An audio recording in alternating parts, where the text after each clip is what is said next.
잠수함을 정말 사랑해서 박물관까지 세운 분이 있다고 하거든요.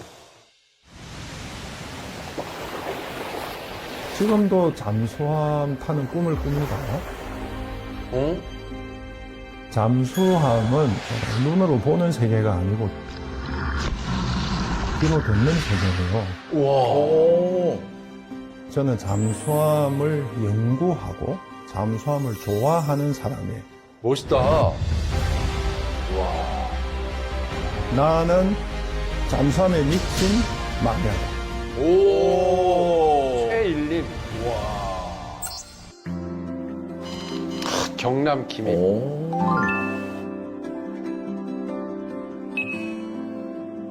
우와. 잠수함 연구소래. 잠수함 연구소도 대한민국에 하나뿐이 없을걸요? 그렇죠. 제가 알기로. 우와. 우와. 우와, 이거 뭐야?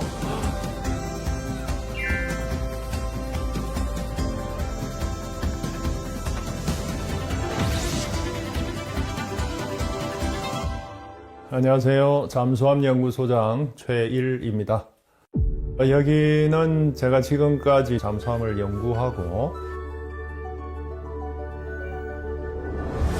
잠수함 관련 장소들 또 친구들 만나면서 수집하게 된 많은 물건들을 전시한 곳입니다. 와, 배치도 있어요. 저는 취미가 잠수함이고요. 취미가요? 저분이면 뭐 잠수함하면 국내 최고죠. 그렇군요. 현역 있는 분 아니고서는 저분 따라갈 분이 없을 것 같아요. 잠수함은요? 저는 생업으로서 잠수함을 타는 군인이었을 뿐이에요. 뭔가 멋있다. 왜 해군으로 지원했냐? 저희 집안에 해군이셨던 분들이 꽤 있었어요. 특히 이제 제 선친이 또 해군 출신이고 오, 멋있어. 일찍 순직은 하셨지만 또 아버지의 뜻을 따라서 자연스럽게 해군을 지원했습니다. 2014년 해군 대령으로 전역을 했습니다. 아, 대령이시군요. 와. 그리고 외자 이름이 뒤에 쫙 하니까 더 멋있어 보여. 원래 김환, 최일 다 비슷합니다. 이렇게. 김한이요? 외자가 김한이요? 괜찮아요. 제가 군 생활하던 그 시기가 마침 한국에 잠수함이 도입되는 그 시기였고 우리나라에서 처음 만들게 된 이천함, 아, 정운함 부서장 그리고 손은열함 인수함장을 했습니다. 어이구야. 잠수함을 타면서 잠수함 세계를 점점 더 깊이 알게 되었고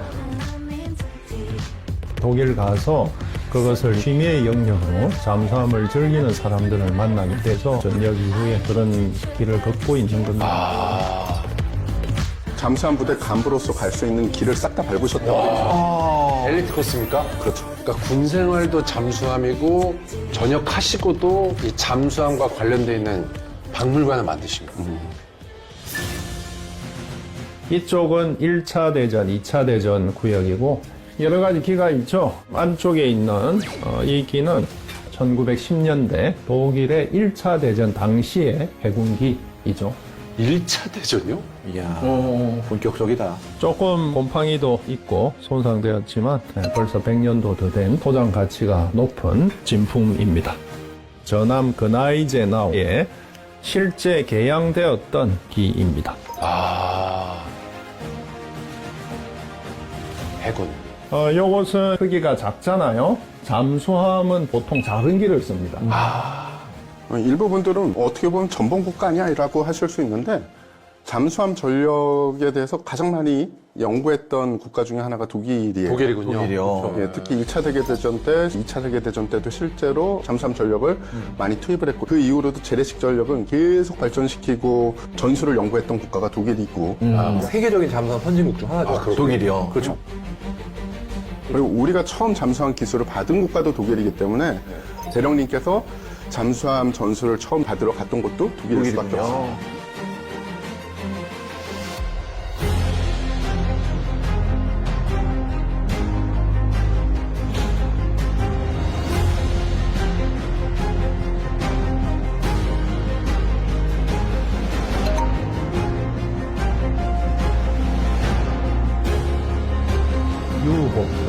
우리말로 하면 잠수함입니다. 제가 소장하고 있는 여러 가지 유보트 사진들이 있고요.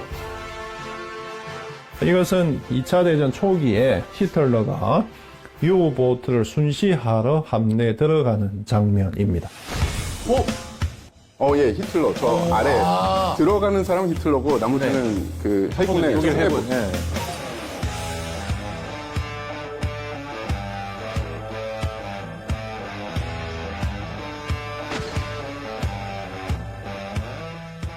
이 모델은 2차 대전 때 독일 유보트가 1170척 이상이 있었습니다.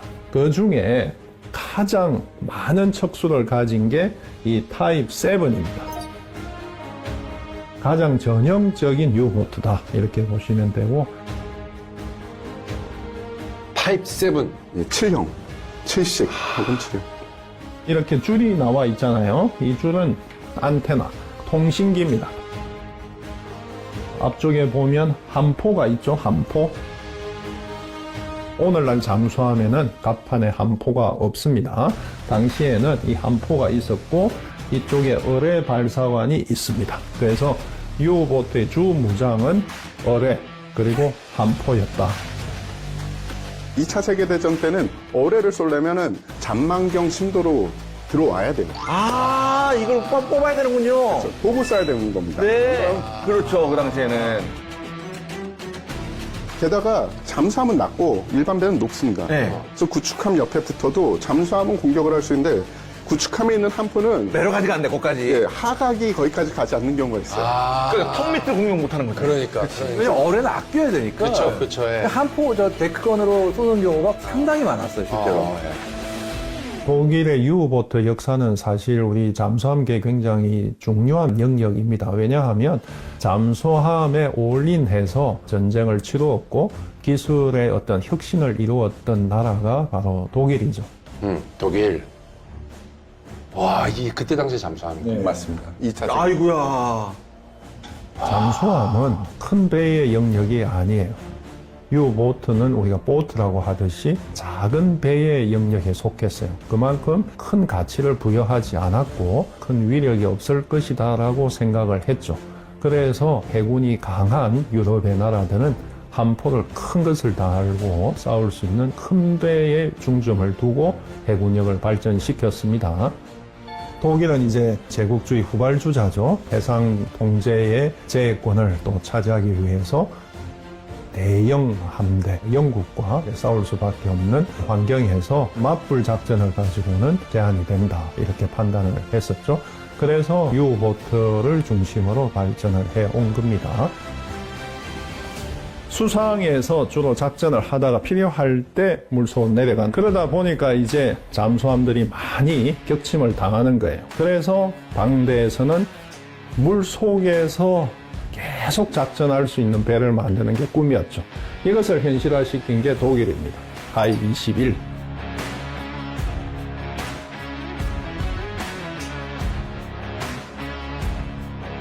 (2차) 대전 끝까지 미국은 이런 배를 못 만들었어요. 우리가 말하는 진정한 서브머린입니다. 오, 뭐 있어? 문제는 종전이 되어서 완성이 되었어요. 아이고. 그래서 전쟁에서는 큰 역할을 못했지만 전성국들이 이 잠수함들을 다 가지고 가서 스웨덴, 미국의 잠수함, 영국 잠수함 전부 이 잠수함을 모델로 해서 개발이 됐어요. 전쟁 끝나고 만들었군요. 그러니까 전쟁 끝나기 직전에 완성을 해서 실전 투입을 거의 못했어요. 어떻게 보면 허를 찔린 연합국 측은 잠수함의 위력을 다시 한번 생각을 하게 되었고, 처칠 영국 수상은 그 전쟁 중에 모든 공포는 다 감당할 수 있었는데 감당하지 못할 유일한 공포는 유보트였다라고 회고록에 남길 정도로 이 유보트는 연합국에게 큰 위협이 되었던 무기체계였습니다. 그러다 보니까 교수님한테 강의를 듣고 있는 듯한 그러게요, 느낌이에요. 그러게요. 연구소장님 정도 되면 교수님이라고 보면 그쵸, 되죠. 그쵸. 그거 맞죠? 예. 실제로 잠수함 전문가니까 사실 마니아라고 표현하기 좀 어폐가 있다. 마니아보다는 훨씬 더 그렇죠. 그리고 이제 이쪽은 방한 장갑입니다. 이또 2차 대전 때 유보트에 실제 쓰던 것이고 이 안에는 방한제가 들어있고요. 특이한 것은 이렇게 금지가 있죠. 갑판에서 견시를 하거나 함포를 쏠 때 금지를 사용할 수 있도록 이렇게 되어 있습니다. 또 잔망경을 보는데 야간의 잔망경을 보면 함내가 밝은 상태에서 눈이 적응돼 있다가 잔망경 올려서 딱 보면 순간은 잘 안 보입니다. 예. 그런데 이 잔망경을 항상 내고 있을 수는 없거든요. 적기가 있을 수도 있고. 그래서 가능하면 잔망경 노출 시간을 짧게 잡아야 돼요. 그러려고 하면 사전에 내 눈을 어둠에 적응을 시켜야 됩니다. 그래서 이걸 좀 끼고 이렇게 있다가 눈을 어둠에 이제 적응시킨 상태에서 잔망경을 보고 견시를 하고 다시 내고 이렇게 하죠. 이게 독일 해군 장교 모자입니다. 이것은 일반적으로 장교들이 쓰는 정모입니다. 이 하얀색 모자는 대부분 해군을 운용하는 나라들이 정모로서 쓰고 있습니다. 그런데 유보트 함장을 바이스 뮤츠라고 합니다. 영어로 하면 화이트 캡이라고 돼요. 흰 모자 이렇게 부릅니다. 왜 그러냐 하면 이 모자는 장교들은 누구나 다 가지고 있어요. 그렇지만 유보트 안에서 이 모자를 쓰는 사람은 함장밖에 없어요. 이것은 독일 잠수함의 전통이 그냥 되어버렸습니다. 유명한 함장이 한 명 있는데 공습을 받으면서 승조원들이 다 함내로 내려가고 배가 이제 잠항을 하는 경우에 마지막으로 함장이 내려오거든요. 근데 함내로 내려올 시간적 여유가 없었어요. 그래서 발로 해지를 닫고 본인은 순직을 했는데 승조원들은 나중에 그 함장이 함내에 없다는 것을 알고 잔망경을 통해서 보니까 이 모자만 이렇게 떠 있었다. 이런 역사도 있습니다. 아이고. 각국의 모자들이 많이 있습니다. 이것은 인도네시아 모자인데 인도네시아 나가파사함이라고 되어 있죠.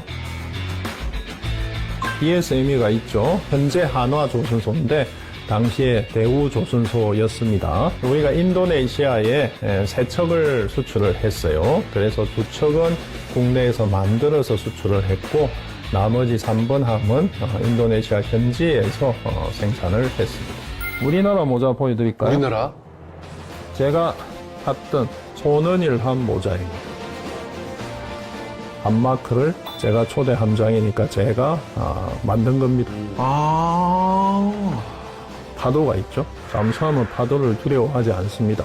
오, 멋있어. 파도를 두려워하지 않고 파도를 헤치고 임무를 수행하기 위해서 가는 모습이고 손원일이라는 이니셜 S를 이렇게 그리고 있습니다. 우리나라 잠수함 부대 기념 모자인데요. 모토가 있어요. 원샷, 원히트, 원싱크라고 있어요. 원샷, 원히트, 원싱크. 우리가 어뢰를 쏘아서 한 방의 표적을 격침시킨다. 이것이 쉬울 것 같잖아요. 근데 사실은 그렇게 쉽지 않아요. 어뢰를 쏘기 전까지 표적 분석을 잘 해야 되고 내가 잘 접근을 해야 되고 그 사정거리까지 왔을 때 내가 쏘아서 격침시켜야 됩니다. 그래서 우리나라 잠수함은 2000함이 실제로 미국 해순양함에 어뢰를 한 발을 쏘아서 한 발로 그것을 격침을 시켰어요. 그래서 미국 신문에서 원샷, 원히트, 원싱크라고 이 구호를 붙여줬어요. 좀 자부심을 가지고 우리나라 잠수함 부대는 이 구호를 많이 사용합니다. 멋있다. 이거 뭐 같이 생겼습니까? 뭐 우주복 같이 생겼죠? 이것은 탈출복입니다. 탈출복. 우와. 잠수함에서 탈출할 때 입는 옷이에요. 이것을 이제 입으면 수압이 200m까지 버틸 수가 있습니다. 이 후드 속에 갇혀있는 공기를 가지고 숨을 쉬면서 조금 편안하게 올라올 수 있고 체온을 보온해주는 그런 소재고요. 이걸 입고 있으면 체온을 유지하면서 오랫동안 떠 있을 수 있습니다. 또 밤일 수 있잖아요. 깜빡깜빡하는 등이 있어서 불빛을 보내주고 멀리서도 볼 수 있는 이런 색깔이죠.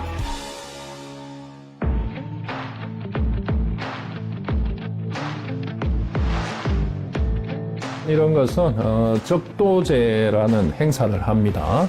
아, 적도 얘기 나왔다. 어? 이런 사진들은 용왕이 주는 적도 통과증입니다. 예. 적도제가 뭐냐 하면 뱃사람들의 하나의 관습인데요. 영도가 적도예요. 적도. 예. 그 영도를 통과할 때 뱃사람들은 무료하기 때문에 용왕제 같은 행사를 해요. 이런 게 있어요? 적도제요? 그게 이게 뭐야? 장조원들 중에 한 명을 가상의 용왕으로 만들고 또 여자로 분장을 하기도 하고 야자타임 비슷하죠. 선장이나 높은 장교들을 혼돈해주고 오. 본장을 맡고 있네요, 진짜. 선조원들이 한번 웃고 지친 항해 속에 즐길 수 있는 세레머니를 하고 이게 적도제를 지는 이유가 있는 게 네. 적도는 사실 바람이 되게 약하거나 안 불 때가 많거든요. 예. 근데 범선 시대에는 예. 바람 없으면 못 가잖아요. 못 가죠. 못 가죠. 엄청 무서운 거거든요, 그건. 예. 그렇기 때문에 적도제 할 때는 예. 바다의 용왕한테 예. 제발 바람 좀 불게 저 무사히 가게 해주세요. 그러면서 예. 용왕을 즐겁게 하기 위해서 축제를 했어요. 막 왁자지 꺼내가지고 하기 시작한 건데 동력을 갖게 된 시대에도 예. 재밌다 계속 하자. 어. 어차피 적도라는 정말 상징적인 지역을 통과하는 그게 있으니까요. 그래서 전통이 된 겁니다, 지금. 이런 전통이 지금 현재까지 연결이 되게 돼요. 아, 지금도 해요? 무사히 남은 임무를 수행하고 귀국할 수 있도록 순탄한 백기를 열어 주시옵소서!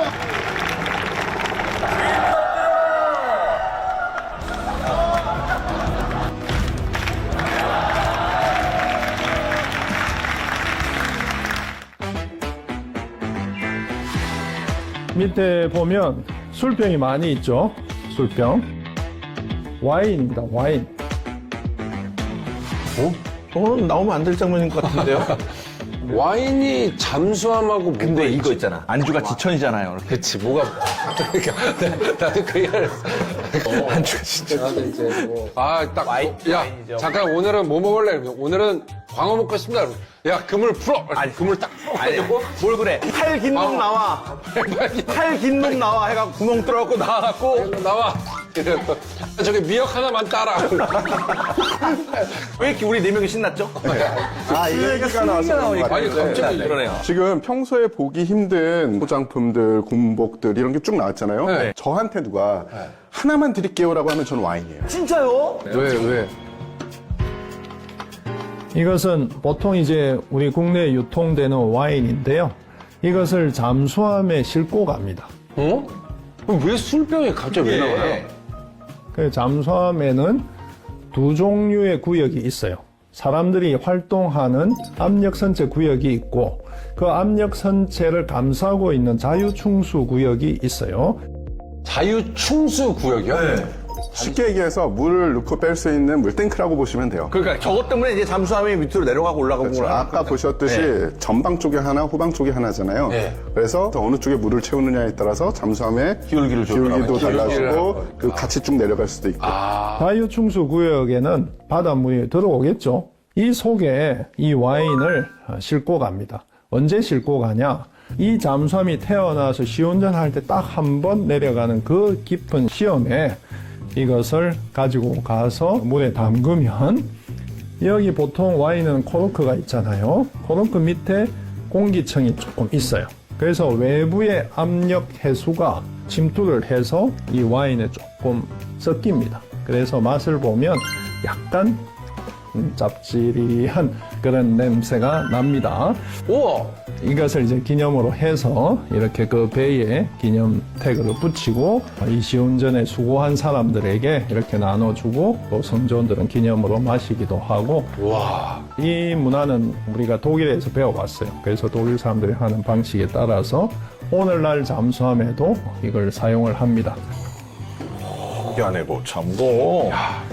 이걸 한번 소개해 드리고 싶네요. 이것은 생수병입니다.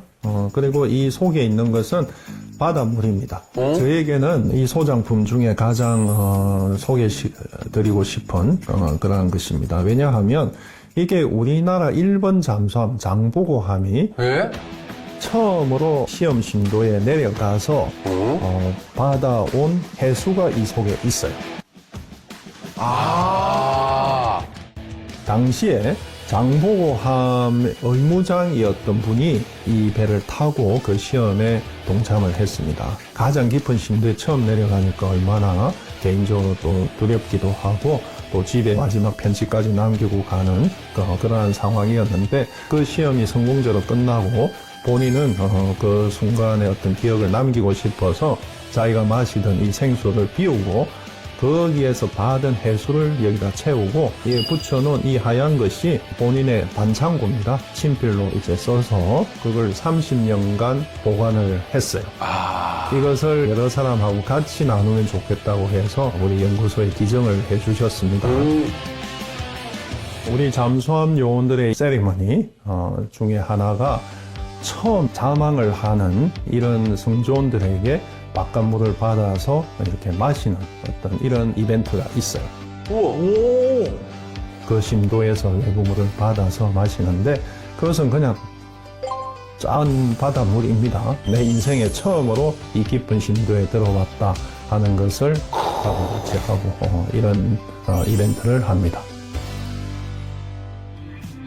여기는 제가 소장하고 있는 모든 도서 자료들이 다 있는데 제가 소장한 물건들 중에 가장 가치가 있는 영역이다 이렇게 할 수 있습니다.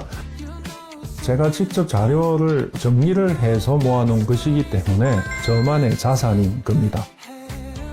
이 아카이빙을 통해서 우리나라의 지식의 자산을 축적을 해서 외국 선진국들과 잠수함에 대해서 뒤지지 않는 그런 영역을 만들고 싶어 합니다. 나는 잠수함을 좋아하고 연구하고 사랑하는 마니아다. 가보고 싶어요.